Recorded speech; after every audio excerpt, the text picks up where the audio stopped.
옛날 옛적 한국의 작은 마을에 마음씨 따뜻한 흥부와 성격이 까칠한 놀부라는 두 형제의 이야기가 있었다. 이 두 형제는 부모의 유산을 나누어 가지면서 다른 인생을 살게 되었다. 흥부는 그의 몫을 받고 나서도 항상 이웃을 돕고 나누면서 사람들에게 칭송을 받았다. 반면 놀부는 탐욕스러워 그의 몫을 쌓아두고 더욱 부유해지기를 원했다. 어느 추운 겨울 하늘에서 눈이 펑펑 내리는데 흥부는 자신의 초라하지만 따뜻한 집에서 가족과 함께 밥상을 준비하고 있었다. 그때 문 밖에서 새가 날갯짓을 하며 울고 있는 것을 발견했다. 그 새는 놀부의 집에서 쫓겨난 참새였다. 흥부는 그 참새를 불쌍히 여기고 집으로 초대하여 볶음 콩을 나누어 주었다.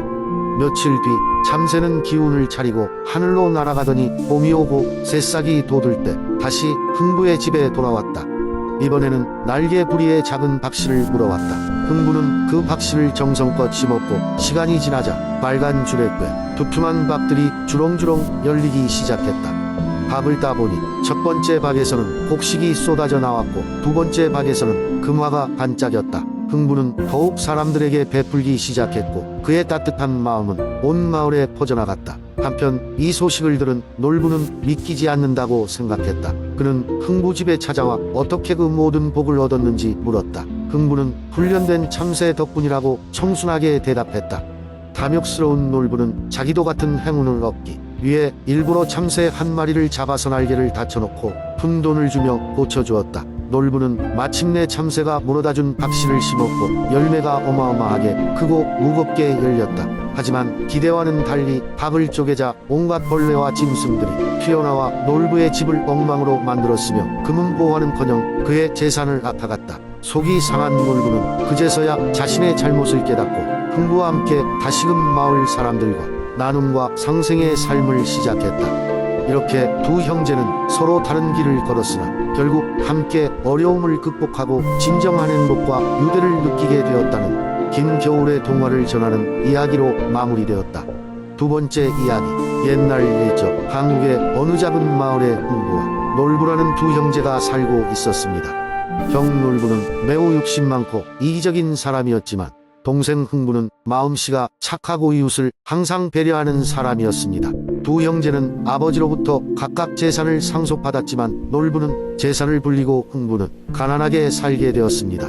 어느 날 흥부는 집에서 부서진 기와장을 수리하다가 제비 한 마리가 다친 것을 발견했습니다. 흥부는 제비를 지극정성으로 돌보아 주었고 얼마 후 제비는 건강을 되찾아 하늘로 날아갔습니다. 흥부는 아무런 대가를 바라지 않고 그저 제비가 무사히 돌아간 것만으로도 기뻤습니다. 겨울이 지나고 봄이 다시 찾아왔습니다. 어느 날 그 제비가 다시 흥부의 집으로 찾아왔습니다. 제비는 흥부에게 커다란 박씨 하나를 떨어뜨려 주었습니다. 흥부는 그 박씨를 받자마자 얼른 정성껏 땅에 심었습니다.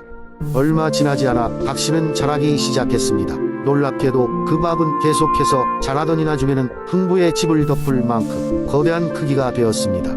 마침내 흥부는 가족과 함께 큰 도끼를 들고 그 박을 쪼개보았습니다. 그 안에는 믿을 수 없는 광경이 기다리고 있었습니다. 황금빛 보물과 온갖 귀한 보석들 그리고 먹을 것들이 가득 차 있었습니다. 흥부는 그 보물 덕분에 엄청난 부자가 되었고 이웃들과 그 재산을 나누며 행복하게 살았습니다. 그 소문은 곧 놀부에게까지 전해졌습니다.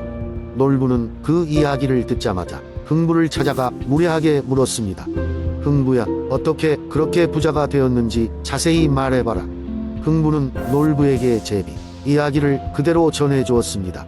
탐욕으로 가득 찬 놀부는 벼러 서둘러 제비 둥지를 찾아 나갔습니다. 놀부는 일부러 제비의 다리를 망가뜨렸고 가짜로 제비를 치료해주는 척하며 자기 집으로 데리고 왔습니다. 비슷한 상황이 벌어지기를 기대하며 제비를 보내주자 다음 봄에 제비는 마침내 놀부에게도 박씨를 가져왔습니다. 놀부는 당장 박씨를 심고 기다렸습니다. 결국 박이 자라 큰 열매를 맺었을 때 놀부는 도끼를 들어 그것을 쪼개기 시작했습니다. 하지만 놀부가 발견한 것은 보물이 아니라 끔찍한 것들이었습니다. 독사가 튀어나와 놀부를 쫓기 시작했고 그의 집은 금세 엉망이 되어버렸습니다. 놀부는 도망치기 바빴고 그는 곧 흥부와 반대되는 길로 빠르게 몰락해 갔습니다. 이 이야기는 우리가 지나친 욕심을 내지 않고 선하게 살아가는 것이 결국 더 큰 행복을 가져다 준다는 교훈을 전해줍니다. 흥부와 놀부의 이야기는 여전히 오늘날까지도 많은 사람들에게 사랑받으며 전해지고 있습니다. 세 번째 이야기. 옛날 옛적에 깊은 산속 작은 마을에 한 오누이가 살고 있었습니다. 그들의 부모는 매일같이 열심히 일하며 아이들을 사랑으로 보살폈습니다. 그러나 어느 날 어머니는 병에 걸리셨고 결국 병세가 깊어져 두 아이를 남겨두고 세상을 떠났습니다. 아버지는 슬픔에 빠졌지만 남은 두 아이를 잘 돌보기 위해 애쓰며 하루하루를 보냈습니다. 하지만 불행은 또 다시 그 집안을 덮치며 아버지마저 사고로 돌아가시게 됩니다. 오누이는 이제 서로를 의지하며 살게 되었습니다. 그러던 중 어느 날 밤 숲속을 방황하며 길을 잃고 말았습니다. 어두운 밤이 되자 두 아이는 깊은 산속에서 두려움에 떨었습니다. 그때 아주머니 한 분이 나타나서 두 아이에게 말을 걸었습니다. 그녀는 따뜻한 음성으로 얘들아 배고프지 않니? 이리 오렴. 나와 함께 가자 라고 말했습니다. 굶주린 오누이는 그 아주머니의 호의에 끌려 그녀를 따라갔습니다. 아주머니는 오누이를 자신의 집으로 안내했고 맛있는 음식을 대접하였습니다. 하지만 그 아주머니는 사실은 무서운 호랑이였습니다. 호랑이는 인간으로 변신하여 아이들을 잡아먹으려 했던 것입니다.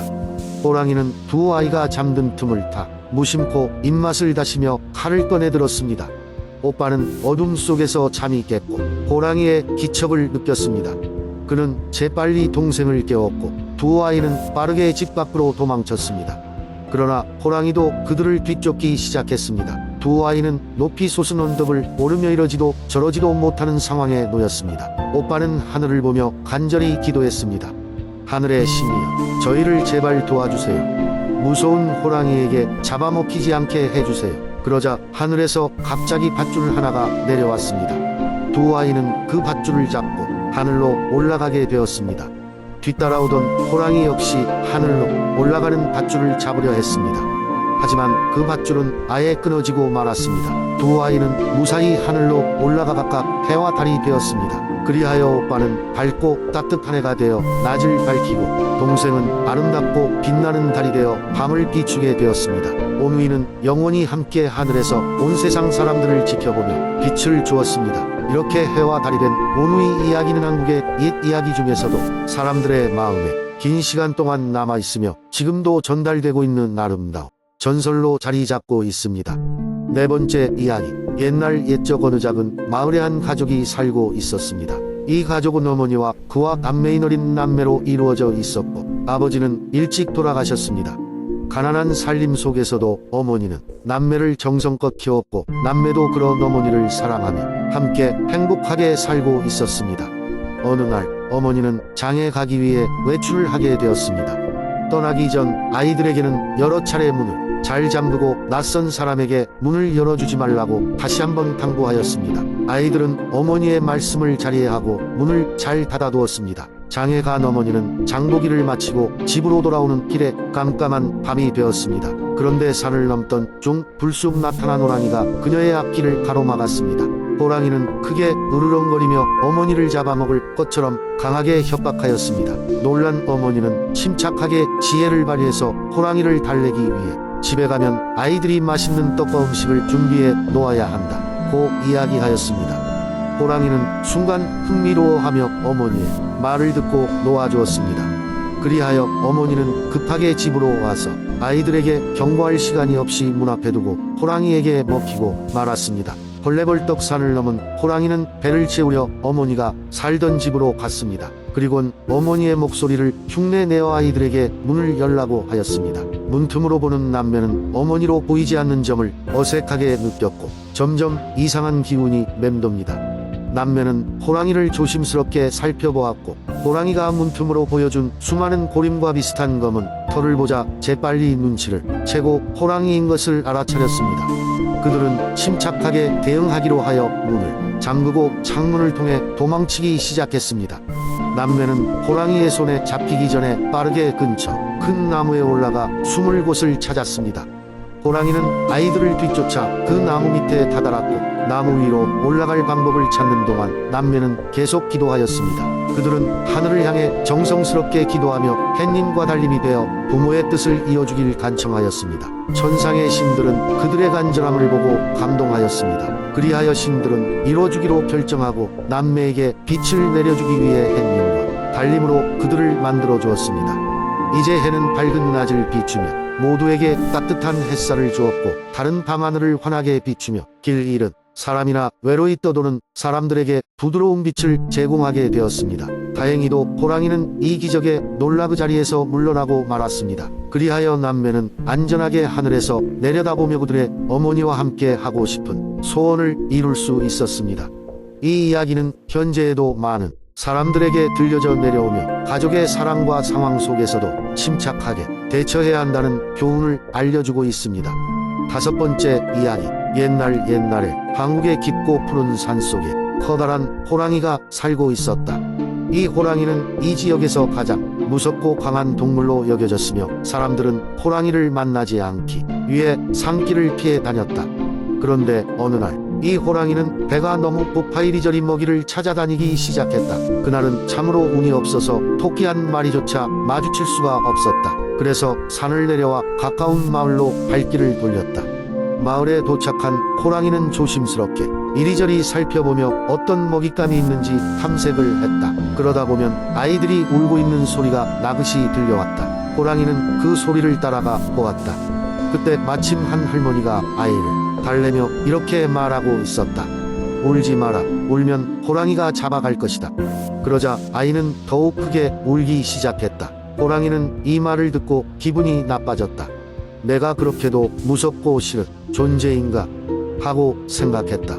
할머니는 잠시 무엇을 생각하더니 아이에게 또 이렇게 말했다. 호랑이가 오면 곶감을 줄 테니 울지 마라. 그러자 아이는 잠잠해졌다. 그때 호랑이는 곶감이란 무엇이기에 아이가 울음을 멈추는 것일까 궁금해졌다. 곶감이 자신보다 무서운 무엇인가라고 생각한 호랑이는 더욱 궁금해 곶감을 찾아 나섰다. 하지만 마을 여기저기를 돌아다녀 보아도 곶감이 무엇인지 알 수 없었다. 그날 밤 호랑이는 나무 위에서 하룻밤을 보내며 어떻게 하면 곶감을 찾아볼 수 있을지 고민했다. 그리고 어느 집의 처마 밑에 걸려 있는 이상한 물건들을 발견하게 되었는데 바로 말린 감이었다. 그제서야 호랑이는 그것이 곶감이라는 것을 알게 되었고 그저 달고 쫄깃한 음식일 뿐 큰 위험이 없다는 사실을 깨달았다. 다음 날 아침이 밝자 호랑이는 깊은 산속으로 돌아가면서 사람들의 말을 더 이상 두려워하지 않고 그저 자연의 섭리대로 살아가야겠다고 결심했다. 호랑이는 자신을 과소평가한 것 같은 느낌이 들었지만 이제는 그것을 깨닫고 모든 것들에 대한 두려움을 내려놓고 산속 생활을 즐기기로 했다. 그리고 그날 이후로도 마을 사람들은 계속해서 아이들이 울면 곶감 이야기를 들려주며 호랑이를 달래곤 했다. 아이들은 곶감을 더욱 두려워하게 되었고 호랑이는 그 사실에 살짝 쓴웃음을 지으며 또다시 산속으로 사라지곤 했다. 이렇게 해서 곶감과 호랑이의 이야기는 마을에서 전해지며 오랜 세월 동안 사람들의 입에 오르내리고 있었던 것이다.